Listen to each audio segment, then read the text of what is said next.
Hey everybody, what is going on? Hexlex here. Got another Master Duel video for you. So today I wanted to talk a little bit about the new Albaz cards. I say new because they haven't been released in Master Duel, but they are out in paper play in the TCG/OCG. I don't have any indication that these cards are going to be in the next selection pack, so that's not what this is. This is not me speculating that they're going to come out right away, but if you look at the pattern of the way that cards get released in Master Duel relative to how they were released in TCG/OCG, it's pretty easy to see that we're probably going to get these cards at some point in the next few months. So I figured it was worth talking about them because it's just good to know, one, why Branded is going to be a tier 1 deck again, and two, why you're going to see a lot of these cards even outside of Branded decks as their own small isolated engine, or you'll start to see branded variants of a lot of decks out there. So stick around, we're going to go ahead and talk about these cards here in a minute. But first I want to, of course, as always, give a huge shout out up top to our YouTube members and Patreon subscribers. If you're interested in seeing content here on YouTube early, you're going to want to join as a member down below next to the subscribe button. If you want to see content that doesn't make it to YouTube, we talk about a lot about card reveals as they are coming out. So we've actually already discussed these cards over on Patreon a little while ago when, again, they were first revealed. On top of that, we look at replays I don't have time to get to here on YouTube. We look at metagame breakdowns, among other things. I upload at least 3 times a week over on patreon.com/hexlex. All that support is hugely appreciated, and we also thank the members by name at the end of every video in the credits. So, as always, though, I wanted to give a huge shout out up top to them. But let's go ahead and get right on into it. So, we're going to start with Fallen of the White Dragon. This is going to be a new starter for the Branded/Albaz archetype. It's a level 4 Dark Dragon effect monster with 1800 attack and 0 defense, with the following effect. This card is always treated as Fallen of Albaz. If this card is in your hand, you can send one monster that mentions Fallen of Albaz from your extra deck to the graveyard. Special summon this card. Also, you cannot special summon from the extra deck for the rest of this turn except level 8 fusion or synchro monsters. If this card is normal or special summoned, you can special summon one Ecclesia monster from your hand, deck, or graveyard. You can only use each effect of Fallen of the White Dragon once per turn. Okay, so we're definitely seeing how this card is so good, right? Special summoning itself from hand, always a plus. You don't have to commit your normal summon. So if you open like this plus Aliber, you can still just normal summon the Aliber. On top of that, you special summon this by sending a fusion monster or any monster that mentions Fallen of Albaz from your extra deck to the graveyard, which is something that you always want to be doing, right? You can search during the end phase, you can set cards during the end phase, you can summon monsters during the end phase, all depending on which of these fusion monsters are going to the graveyard. The ones that, again, mention Albaz specifically. So, yeah, this card ends up being a really good starter, also for the fact that it can special summon Ecclesia directly from the deck, or any Ecclesia monster. Now, this is almost always going to be Incredible Ecclesia the Virtuous, which can then summon out either Fallen of Albaz or any Sword Soul monster from the deck. That might sound a little bit weird for Branded. You might be thinking, oh, what, are we just going to summon regular Albaz and then fuse with that? No, you actually want to summon the Golden Sword Soul, from what I recall, and then start synchro summoning. We're going to see what we go into here in just a moment, but of course, it's worth pointing out that Fallen of White Dragon only locks you into level 8 fusion or synchro monsters. It could be either. And again, we're going to see just why that is here when we review more of these cards. But as far as the cards that we're talking about that are good for specifically Branded, this is going to be one of the stronger ones right here. Fallen of the White Dragon is pretty much everything the deck wants kind of right now to keep up with the current meta, all rolled into one card. But there's going to be 5 cards here total that'll hugely boost what Branded is capable of, and this is just the first. The next card we're going to talk about is Tri-Brigade Springans Kitt, and as the name of the card implies, this is not just support for the Branded archetype, it's actually also support for Tri-Brigade and Springans, which is really cool. Always got to give a shout out to Tri-Brigade. It was the first deck I ever played in Master Duel, and the first deck I ever made a video on in Master Duel, like 3 days after the game came out. So I always have a lot of nostalgia for the Tri-Brigade archetype. So Tri-Brigade Springans Kitt is a level 4 light beast effect monster with 1700 attack and 1000 defense that says, if you control a Tri-Brigade or Springans monster, except Tri-Brigade Springans Kitt, you can special summon this card from your hand. If this card is sent to the graveyard, you can special summon one of the following monsters from your graveyard in defense position, except Tri-Brigade Springans Kitt, a Tri-Brigade monster, a Springans monster, or Fallen of Albaz, or one monster that mentions it.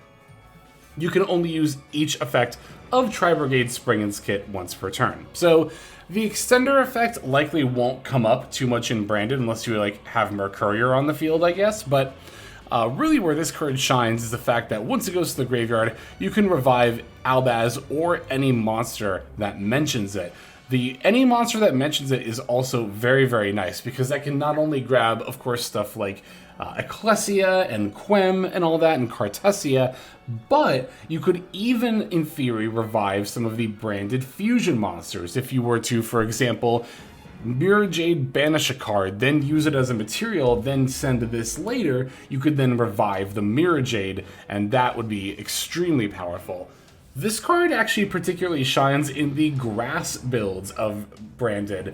It's kind of a big reason to want to play grass a lot of the time, because if you mill this along with any of these cards that fit the criteria, you can start summoning the stuff that you milled with the Tri-Brigade Springans Kitt.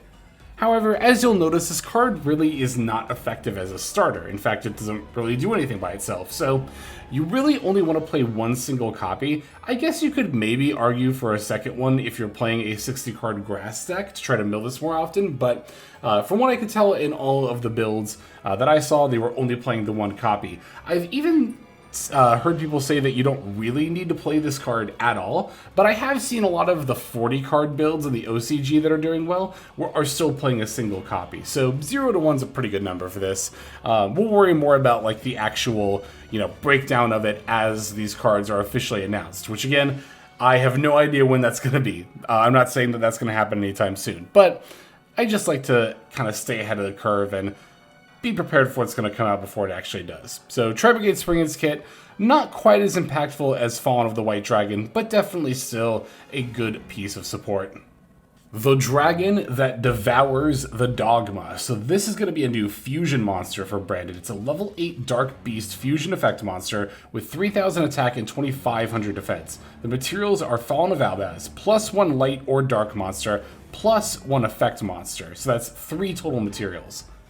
While an Ecclesia monster is on the field or in either graveyard, this card gains 500 attack. Also, it is unaffected by other cards' effects. You can only use each of the following effects of the dragon that devours the Dogma once per turn. If this card is special summoned, you can shuffle up to 2 cards from any graveyards or banishment into the deck. During the main phase, if this card is in your graveyard because it was sent there this turn, you can add 1 Dogmatica or Tri-Brigade card from your deck to your hand. So this card is awesome. It does a lot of things. For one, just going through all the effects in order, this card is going to be a Towers pretty much all of the time because with Branded's new lines, you're pretty much always going to have an Ecclesia monster in your graveyard. So that's really, really nice. At 3,500 attack points and unaffected by any other card's effects, that's pretty comparable to Lunalight Liger Dancer. It doesn't have the board wipe effect, granted, but that's still a very scary thing that not a lot of decks can get over very easily. It does have a disruption effect, while not a board wipe. When summoned, you can shuffle cards from either graveyard or banishment back into the deck. You could use that to not only stop your opponent's plays, but if you want to recycle your own banished cards or extra deck monsters, you can also do that.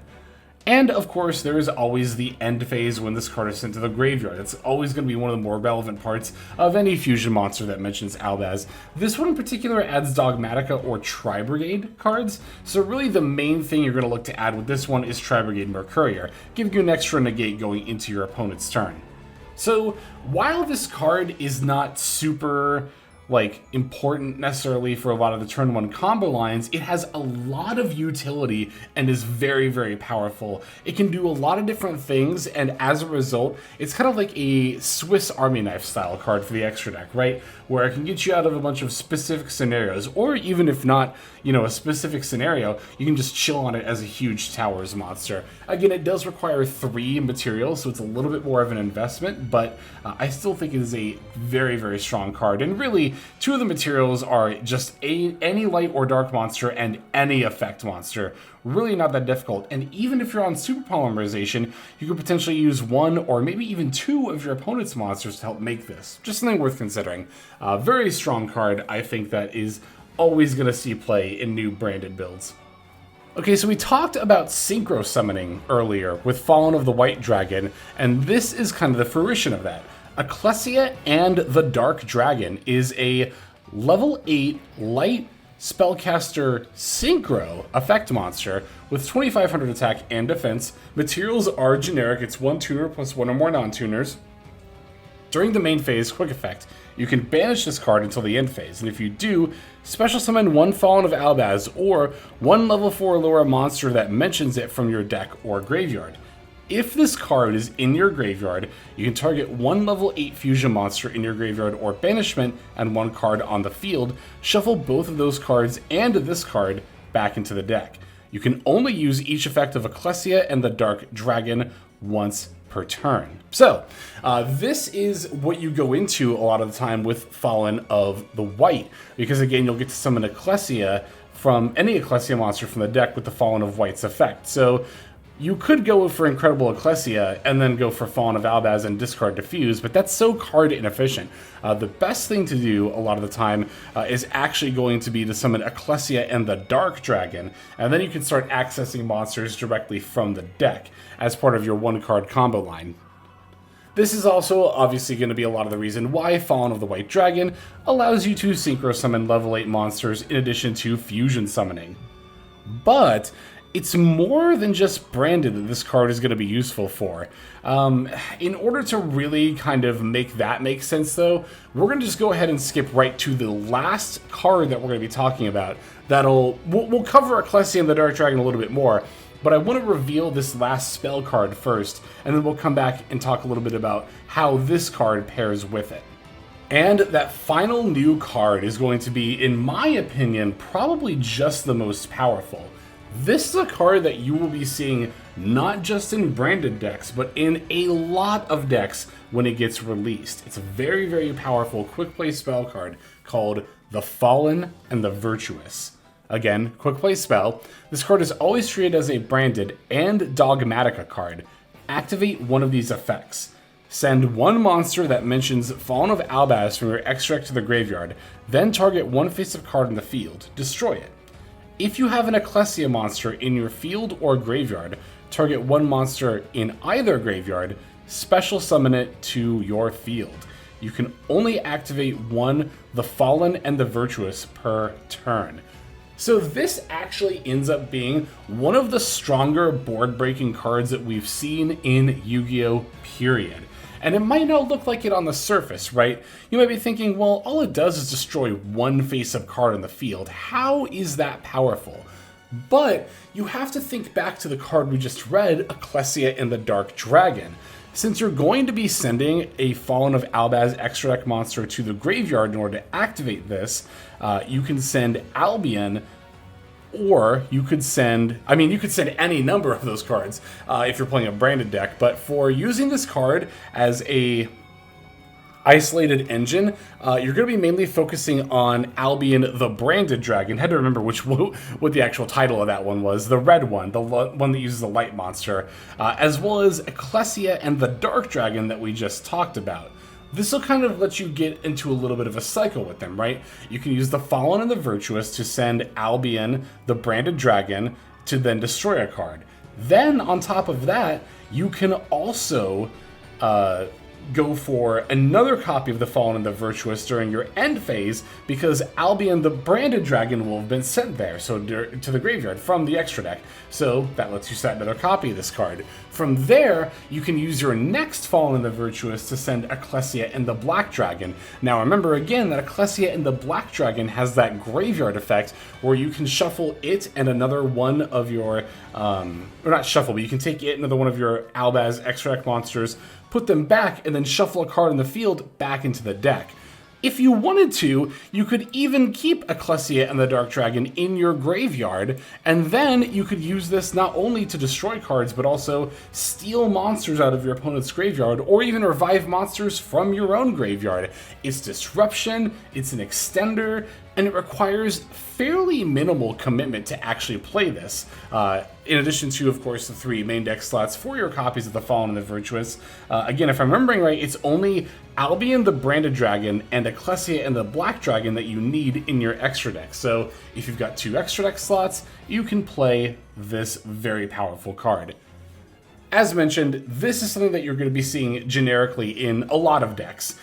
Sky Striker is one of the first ones that comes to mind, as of course this is a quick play spell, and not only that, it pairs well with Radiant Typhoon Vision, as well as the Radiant Typhoon archetype in general. But obviously being a quick play spell that's a board breaker card, Sky Striker and Radiant Typhoon are both going to value it pretty highly. But yeah, like I said, this is also just kind of a good board breaker card in general. Not only for decks that want to go second, but I really do mean in general. Because you can just set this if you go first, and have more extra disruption going into your opponent's turn, as well as follow-up going into your next turn. So very, very powerful in that regard as well. It's very reminiscent of like Super Poly or Forbidden Droplet in that regard. But this doesn't require any kind of a discard or sending any cards on your hand or field to the graveyard. You just, yeah, like I said, send a card from your extra deck to the graveyard and destroy a card. Or if you've already set up Ecclesia and the Black Dragon, you can start reviving stuff as well. Just a very, very strong card that you definitely need to keep your eye on for sure. Yeah, this spell card is really the main reason why I wanted to make this video.